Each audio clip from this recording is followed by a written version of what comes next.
Et si je te disais qu'en buvant ça, ça pouvait moins impacter la glycémie qu'un fruit entier?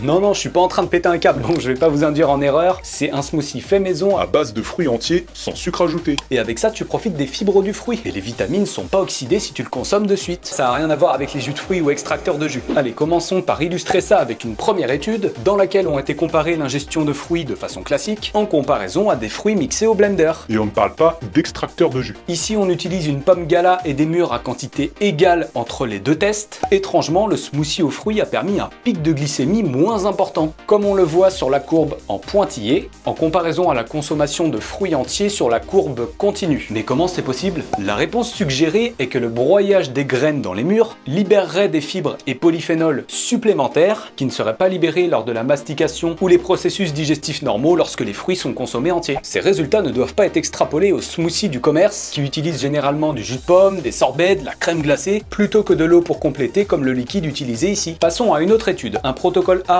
mangue plus fruit de la passion consommé de façon classique ou mixée, et un protocole B avec mangue plus framboise consommé de façon classique ou mixée. Dans tous les tests, on avait un groupe glucose pour une même quantité de glucides. Cela vient reconfirmer qu'en mélangeant plusieurs fruits, la réponse glycémique est meilleure. Ici, à travers la courbe rouge-rosé qui montre que la glycémie monte moins vite pour les fruits mixés dans les deux protocoles. Terminons sur une étude qui va plus loin. Dans le protocole A, on consommait un mélange de différents fruits, entiers ou mixés. Et dans le protocole B, on consommait une mangue entière ou mixée. Dans tous les tests, on avait aussi un groupe contrôle avec du glucose pour une même quantité de glucides. Résultat du protocole A sur les mélanges de fruits, la réponse glycémique était moins importante dans le groupe de fruits mangés mixés plutôt que entiers de façon classique, reflétant ce qu'on a vu avant. Cependant, pour la mangue seule du protocole B, la réponse glycémique était un peu meilleure quand la mangue était mangée entière plutôt que mixée, mais c'était pas vraiment significatif. Pour conclure, c'est un moyen sympa d'augmenter sa consommation de fruits sans passer par les jus de fruits, notamment quand on fait un mélange incluant des fruits qui ont des grains. Si tu veux la suite, écris-moi recette en commentaire. Allez, à la prochaine!